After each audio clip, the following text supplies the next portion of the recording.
그날 엄마는 단 30원을 찾기 위해 집안을 뒤졌습니다. 시작은 어제 일이었다.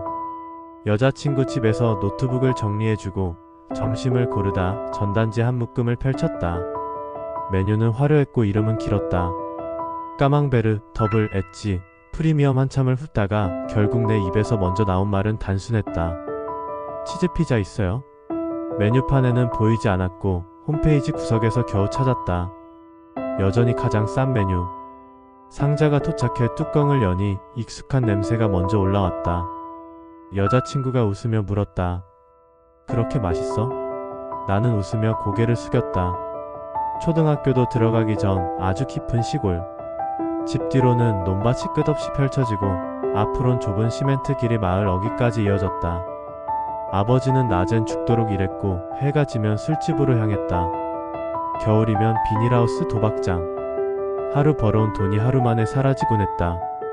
별일 아닌 일에도 큰 소리가 났다.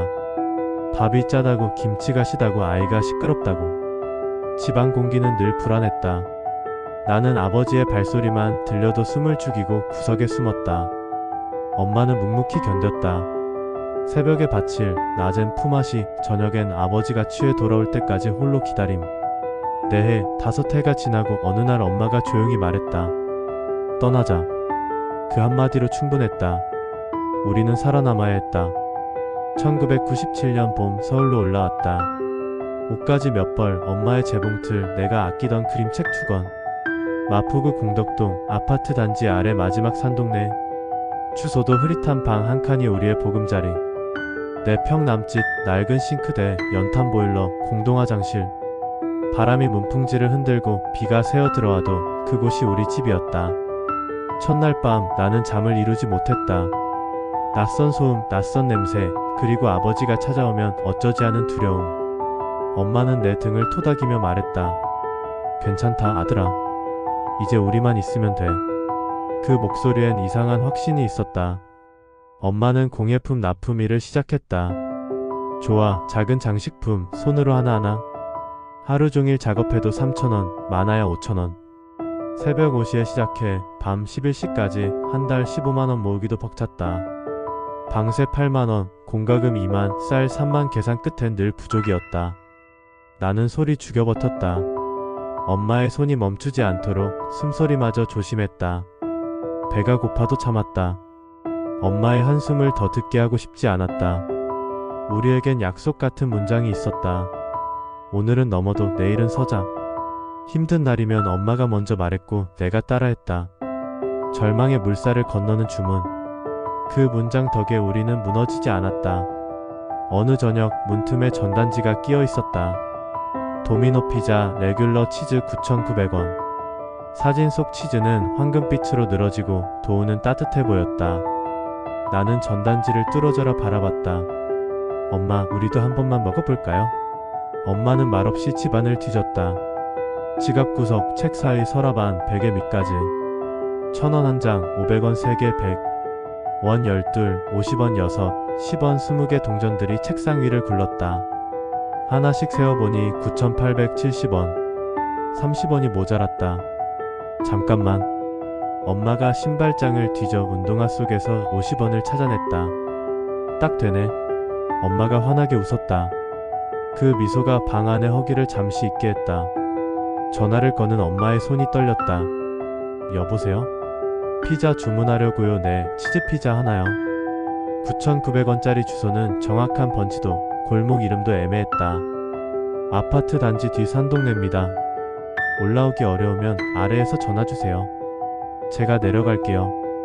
기다림 30분이 3시간처럼 길었다. 창문에 얼굴을 붙이고 아래를 내려다봤다.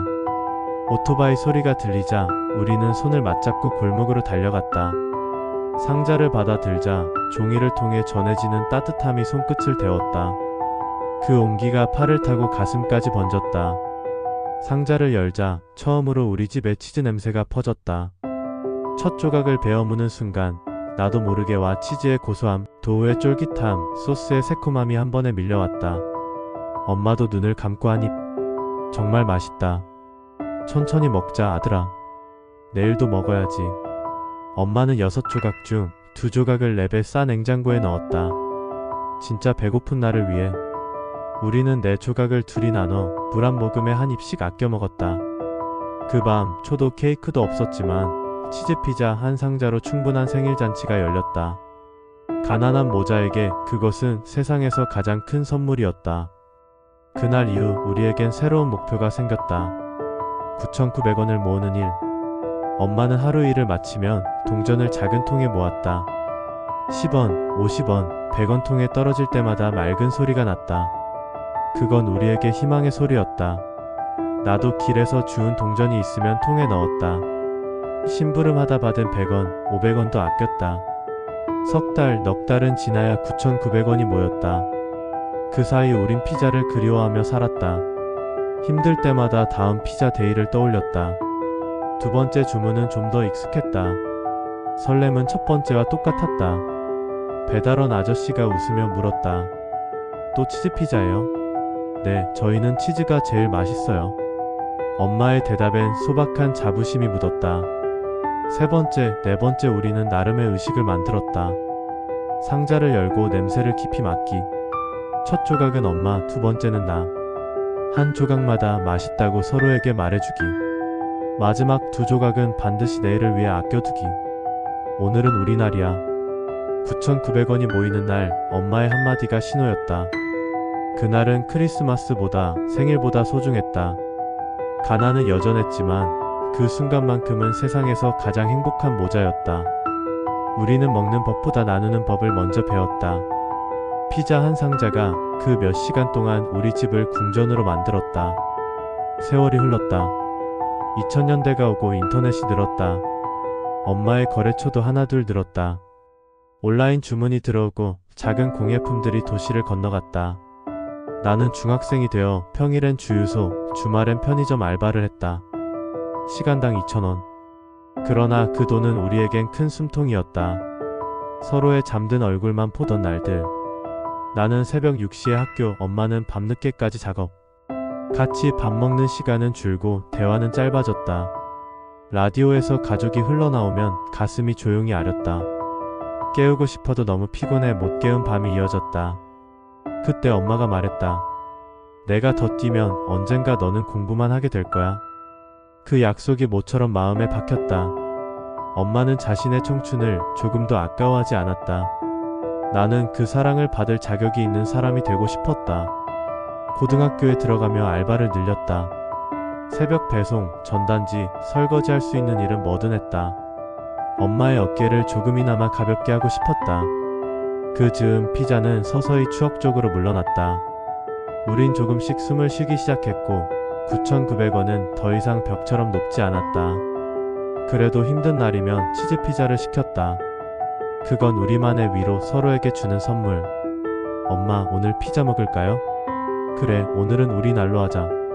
그 대화만으로도 충분했다. 한 조각의 온기가 하루의 모서리를 둥글게 만들었다. 대학교에 들어갔다. 장학금과 대출로 등록금을 채웠고 생활비는 여전히 알바. 엄마는 작은 공방을 차릴 만큼 일이 들었다. 온라인 쇼핑몰도 시작했다. 컴퓨터를 배우느라 애를 먹었지만 포기하지 않았다. 너 공부하는 동안 내가 더 열심히 할게. 엄마의 말 한마디가 등을 떠밀었다. 나는 강의실 불이 꺼질 때까지 남아 책을 붙잡았다. 대학 4년 우리는 한 달에 한 번 피자를 먹었다. 세상엔 더 맛있는 메뉴가 많아졌지만 우리는 여전히 치즈를 고집했다. 친구들이 물었다. 왜 하필 치즈야? 나는 웃었다. 설명하기엔 너무 긴 이야기니까. 군대를 다녀왔다. 떨어져 지내며 가족의 소중함을 더 깊이 배웠다. 휴가 때 집에 오면 엄마와 피자를 먹는 게 재회의식이었다. 제대 후 취업을 했다. 첫 월급으로 엄마에게 피자 10판을 사 들고 갔다. 이렇게 많이 왜 사왔어? 엄마가 그동안 참으신 거 다 드시라고요. 엄마는 웃으면서 울었다. 그 눈물엔 지난 해가 겹겹이 비쳤다. 사회에 익숙해지며 생활은 단단해졌다. 아버지와의 거리는 조심스럽게 조절했다. 생활비를 보낼 만큼 내 마음도 성장했다. 나는 알았다. 미움이 삶을 지켜주지 않는다는 것을. 용서는 아버지를 위한 게 아니라 나를 위한 것이었다. 시간이 더 흘러 우리는 드디어 이사했다.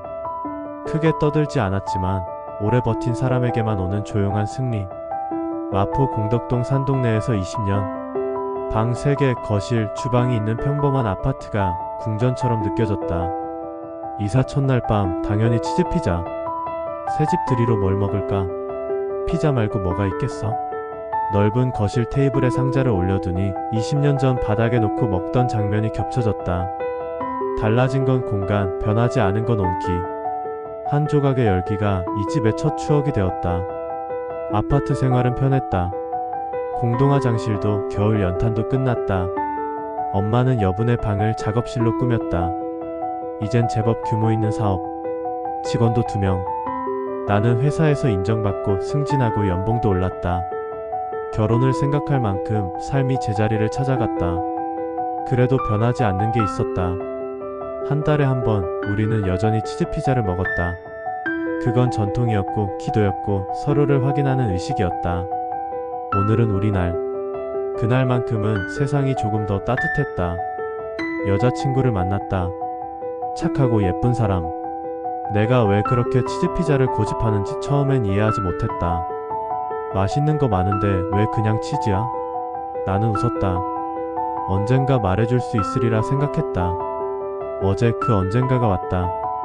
여자친구 집에 들러 노트북을 정리하고 메뉴를 고르다 전단지를 펼쳤다. 화려한 이름들 사이에서 내 입은 먼저 말했다. 치즈피자 있어요? 상자를 열자 익숙한 냄새가 올라왔다. 그 순간 기억이 한꺼번에 밀려왔다. 마포 언덕. 주소도 없던 우리 집. 동전을 긁어 모으던 엄마의 손. 언손으로 상자를 받던 그 밤. 김서린 겨울 유리창. 문풍지의 펄럭임. 연탄 냄새. 엄마의 깊은 한숨 장면들이 순서 없이 몰려왔다. 눈물이 툭 또 한 번 떨어졌다. 그렇게 맛있어? 여자친구의 물음에 나는 고개를 저었다. 맛이 아니었다. 그건 25년 된 감사의 온도였다. 여자친구는 더 묻지 않았다. 물 한 잔을 건네며 조용히 내 곁에 앉았다. 그 침묵이 고마웠다. 집에 오는 길 나는 일부러 피자집에 들렀다. 치즈 한 판을 들고 문을 열며 말했다. 엄마, 이거 기억나세요? 마포 살 때 그 치즈요. 엄마는 한 입 베어 물고는 금세 내려놓았다. 그땐 맛있었는데 지금은 좀 느끼하다. 너 다 먹어. 말은 그렇게 했지만 방으로 들어가신 엄마에게서 작은 울음소리가 들렸다. 나도 울었다. 그때 알았다. 9,900원은 돈이 아니라 약속이었다는 것을. 치즈는 음식이 아니라 우리를 붙들어준 사랑이었다는 것을. 남은 조각을 데우며 첩시를 2개 꺼냈다. 엄마, 밥만 같이 드세요. 추억은 나눠야 덜 짜잖아요. 엄마가 웃으며 고개를 저었다. 넌 커도 그런 소리 하네. 우리는 한 조각씩 천천히 씹었다. 그 몇 입 사이로 지난 25년이 서로의 상처를 어루만졌다. 화해는 거창한 말이 아닐지 모른다. 이런 속도로 천천히 따뜻하게 녹는 것일지 모른다. 그리고 나는 안다. 어떤 냄새는 시간을 데워서 돌아온다는 것을. 어떤 맛은 가족의 모양으로 기억된다는 것을. 어떤 가격은 숫자가 아니라 약속이라는 것을. 우리의 9,900원은 그렇게 살아남아 오늘을 만들었다. 여자친구가 조용히 묻는다. 다음엔 우리 셋이 같이 먹을래요? 엄마랑. 나는 고개를 끄덕인다. 세 사람의 우리 날을 위해 다시 전단지를 접는다. 그리고 천천히, 아주 천천히 상자 뚜껑을 닫는다. 온기가 오래오래 남도록. 즐겁게 보셨다면 좋아요, 구독 부탁드립니다.